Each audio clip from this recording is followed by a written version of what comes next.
আমি প্রায় 1 বছর যাবত জুমার খুতবা দেই, ভিডিও আপলোড হয় কিন্তু কখনো কোনো রেসপন্স আসে না।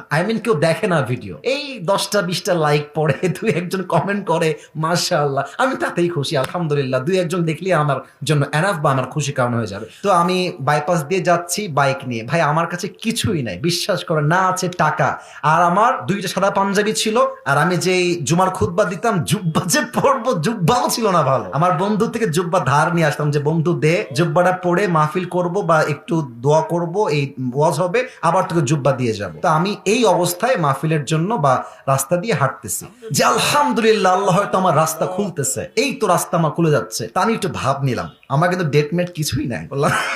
বললাম ও আচ্ছা, ডেট নিবেন কবে, আমাকে তো একটু দেখতে হবে ভাই। তো বলছে যে ভাই ডেটটা আমরা 2 মাস পরে নিব, যদি আপনি ডেট দেন তাহলে আমরা। ও তো ভাবছে মাশাআল্লাহ, মিলিয়ন মিলিয়ন ভিউ, এ তো অনেক বড় বক্তা হবে রে ভাই। আমি কিন্তু মাত্র 3,000 টাকার চাকরি করতাম। যুবকরা আমার কথা মার প্যাজ একটু ভালো করে বুঝবা। আমার বাবার একটা বাইক ছিল, বাইকটা হচ্ছে 18 বাইক, নাম শুনছেন আপনারা?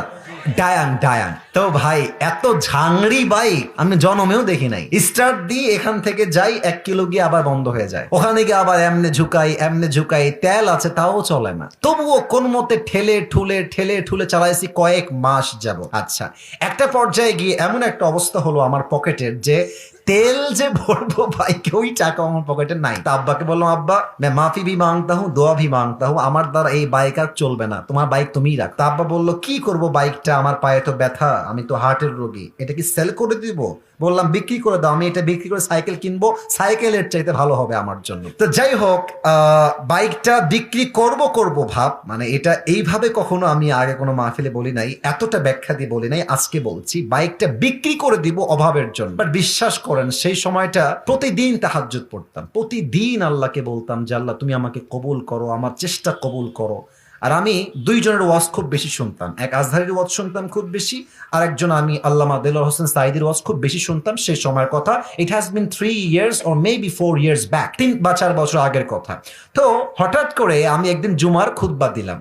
আমি আবার বলছি, এই কথা কিন্তু আমি কখনো কোথাও আপনার শোনেন নাই, আমি আজকেই বলছি। তো জুমার খুতবা দিলাম, এই 10টা 20টা লাইক পড়ে, দুই একজন কমেন্ট করে, মাশাআল্লাহ, আমি তাতেই খুশি, আলহামদুলিল্লাহ। দুই একজন দেখলে আমার জন্য এনাফ বা আমার খুশি কারণ হয়ে যাবে। তো আমার মনে আছে হঠাৎ করে একটা ভিডিও আপলোড হলো আমাকে নিয়ে, মাশাআল্লাহ, ভিডিওর টপিক খুব ভালো ছিল, লাখ লাখ রিচ হয়ে গেল। একদিনেই মনে করেন যে 10-20 লাখ মানুষ দেখে ফেললো সেই ওয়াজটা। পরে মিডিয়ার থেকে আমাকে কল দেওয়া হলো যে আপনি জুমা পড়ান কোথায়, আমরা আপনার ভিডিও রেকর্ড করব। তো অনেক বড় একটা মিডিয়া আমাকে বললো যে আপনার ভিডিও একটা আপলোড দিব, আপনি ইনশাআল্লাহ অনেক দূর যাবেন, আপনার জন্য অনেক বেশি কাজ আসবে, আপনি কাজ করতে পারবেন আপনার দাওয়াতি ফিল্ডে। তো একটা মাহফিল করলাম, মাহফিলটা ছিল পাবনায়। মাহফিল ছিল কোথায়? পাবনায়। তো পাবনায় গেলাম, আমি হলাম 3 নম্বর বক্তা, দ্বিতীয় বক্তা না, 3 নাম্বার।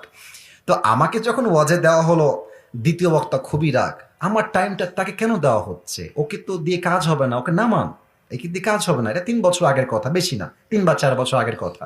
তো আমি ওয়াজ শুরু করলাম, কি বলবো, নিজের কথা বলছি না বা এটা আল্লাহ রহমত বলছি বলতে পারেন। আমি আধা ঘন্টা ওয়াজ করেছি, প্রত্যেকটা যুবক, আমি নেমে গেছি ওরা উঠে গেছে, মানে এই হুজুরকে আমরা ছাড়বো না। নেমে গেলাম, সেটা আপলোড হলো ইউটিউবে। হঠাৎ করে একদিন আমার বাসা ছিল রাজশাহীতে, রাজশাহীর আমাদের মেইন শহরে বাসা, আমার আব্বা জুমার খতিব এবং আমার আব্বা একটা মাদ্রাসার প্রিন্সিপাল। তো আমি বাইপাস দিয়ে যাচ্ছি বাইক নিয়ে, ভাই আমার কাছে কিছুই নাই, বিশ্বাস করে না আছে টাকা, আর আমার 2টা সাদা পাঞ্জাবি ছিল, আর আমি যেই জুমার খুতবা দিতাম জুব্বা যে পরবো, জুব্বাও ছিল না ভালো। আমার বন্ধু থেকে জুব্বা ধার নিয়ে আসতাম যে বন্ধু দে, জুব্বাটা পরে মাহফিল করব বা একটু দোয়া করব, এই ওয়াজ হবে, আবার তোকে জুব্বা দিয়ে যাব। তো আমি এই অবস্থায় মাহফিলের জন্য বা রাস্তা দিয়ে হাঁটতেছি। তো হঠাৎ করে আমার কাছে একটা কল আসলো, বললো আপনি কি আবরারুল হক আসিফ বলছেন? এটা অনেক আগের কথা, আমার ক্যারিয়ার কিন্তু শুরু হয় না। বললাম জি ভাইয়া, আমি আবরারুল হক আসিফ বলছি। আপনি কে? তো বললো যে আমি অমুক জেলার থেকে বলছি, আপনার একটা মাহফিলের ডেট লাগবে। শুনে কলিজায় এত শান্তি লাগলো যে আলহামদুলিল্লাহ আল্লাহ হয়তো আমার রাস্তা খুলতেছে, এই তো রাস্তা আমার খুলে যাচ্ছে। তা আমি একটু ভাব নিলাম, আমার কিন্তু ডেট মেট কিছুই নাই। বললাম বললাম ও আচ্ছা, ডেট নিবেন কবে, আমাকে তো একটু দেখতে হবে ভাই। তো বলছে যে ভাই ডেটটা আমরা 2 মাস পরে নিব, যদি আপনি ডেট দেন তাহলে আমরা। ও তো ভাবছে মাশাআল্লাহ, মিলিয়ন মিলিয়ন ভিউ, এ তো অনেক বড় বক্তা হবে রে ভাই। তো আমি একটু ভাবতাম, আমি বললাম ঠিক আছে আমি ডায়েরি দেখে আপনাকে বলছি।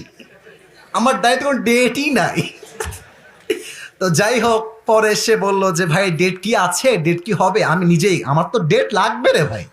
আমি কল দিয়ে বললাম ভাই হ্যাঁ অমুক তারিখের ডেট হতে পারে, আপনি কি ডেটটা নেবেন?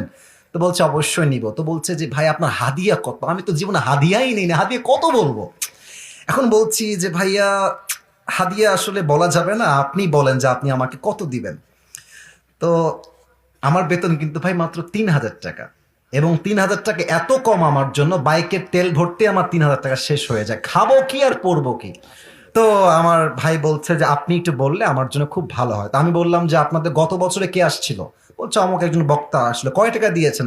বলছে 20,000 টাকা দিয়েছি। মনে বলছি 20,000 টাকা, আর ওকে বলছি ভাই এটা কোনো টাকা হইলো? আচ্ছা যাই হোক, অনেক কথাবার্তা বলে সে বলল ঠিক আছে আপনাকে আমরা 25,000 টাকা দিব, গাড়ি ভাড়া সবকিছু মিলিয়ে, খাওয়া দাওয়া মিলিয়ে, থাকা সহ 25,000 টাকা আমি আপনাকে দিব। তো বললাম দিব বললেই তো হবে না ভাইজান, আপনাকে তাকে অ্যাডভান্স করতে হবে, না আমি প্রোগ্রামটা কনফার্ম মনে করব কেমন করে? তো বলছে ঠিক আছে ভাই আপনি আপনার নাম্বারটা আমাকে দেন, আমি আপনাকে 5,000 টাকা অ্যাডভান্স করছি। আমি বললাম ইয়ার ইয়ে তো মেরি রাস্তা খুল গিয়া মাশাআল্লাহ। তো বলছে ঠিক আছে আমি আপনাকে দিচ্ছি, নাম্বারটা আমাকে পাঠান। তো নাম্বার দিলাম, 3 দিন কোনো খবর নাই। মনটা আবার খারাপ, জানলাম ডেটটা কি তাহলে পাবোই না। তো 3 দিন পরে আবার আমার ভাই কল দিয়ে বলছে প্রিয় ভাই আপনাকে তো আমি টাকা দিব, বাট আমি টাকা তুলতে পারি নাই এলাকার থেকে, তাই টাকাটা দিতে পারি নাই। তো মাশাআল্লাহ সবাই আমাকে টাকা দিয়ে দিয়েছে, আপনার নাম্বারে আমি এখনই টাকা পাঠাচ্ছি। তো আমাকে ওই প্রথম মাহফিলের জন্য 5,000 টাকা অ্যাডভান্স দেওয়া হয়, এবং 5,000 টাকায় আমি আমার আব্বা আম্মাকে দিয়ে দিয়েছি। যাও তোমরা নাও। বিশ্বাস করেন ওই যে আমার জার্নি শুরু হলো, আল্লাহু আকবার, কি বলবো। এখন এমন একটা দিন নাই যেই দিন শত শত কল আসে না, আসিফ হুজুরকে লাগবে আপনাদের কি, আমাকে বলে 3 লাখ নিবেন, 2 লাখ নিবেন, 1.5 লাখ নিবেন, কত খালি বলেন না আপনাকে আমরা চাই। আপনি বলবেন হুজুর আপনি এত লম্বা স্টোরি কেন বললেন? 1 ঈমান, 2 হচ্ছে তাকওয়া। এই 2টা থাকলে বান্দার সফলতা কেউ আটকায় রাখতে পারে না, ঠিক কিনা বলে? ওয়ারযুকুহু মিন হাইসু লা ইয়াহতাসিব, তোমার রিজিক আমি এমন জায়গার থেকে দিব তুমি কখনো কল্পনাই করতে পারবে না। আল্লাহু আকবার।